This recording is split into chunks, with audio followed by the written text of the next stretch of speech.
आपण पाहत आहोत जनकार्य न्यूज, जनतेच्या न्याय हक्कासाठी लढणारं एकमेव news channel Janakarya news. Panchganga स्मशानभूमीतील दानपेटीत 6,49,000 जमा। कोल्हापूर महानगरपालिकेच्या पंचगंगा, कसबा बावडा, कदमवाडी व बापट कॅम्प येथे स्मशानभूमी आहेत। या ठिकाणी महापालिकेच्या वतीने मोफत अंत्यसंस्कार करण्यात येतात। पंचगंगा स्मशानभूमी इतर ठिकाणी गुप्तदान पेट्या ठेवण्यात आल्या आहेत। स्मशानभूमीत अंत्यसंस्कार, रक्षा विसर्जनासाठी येणारे नागरिक या दानपेटीत सढळ हाताने दान करतात। या गुप्तदान पेट्या दरवर्षी मार्च अखेरीस उघडण्यात येतात।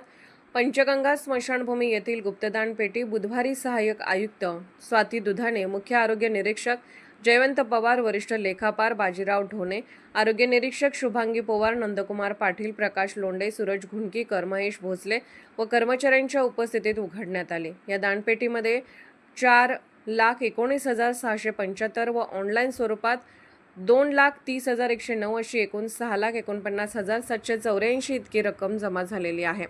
यापूर्वी मार्च 2025 मध्ये स्मशानभूमीकडील दानपेटी उघडण्यात आल्या होत्या। यामध्ये पंचगंगा स्मशानभूमीकडे तब्बल ₹1,61,537 इतकी रक्कम दान स्वरूपात दानपेटीत प्राप्त झालेली होते। स्मशानभूमीकरिता दानशूर व्यक्ती, तरुण मंडळी, नागरिक यांच्याकडून शेणी लाकूड दान करण्यास मोठ्या प्रमाणात प्रतिसाद मिळतो। त्याचबरोबर दानपेटीतही प्रचंड उत्स्फूर्तपणे प्रतिसाद मिळालेला आहे। याबद्दल सर्व दानशूर व्यक्तींची महानगरपालिका आभारी आहे।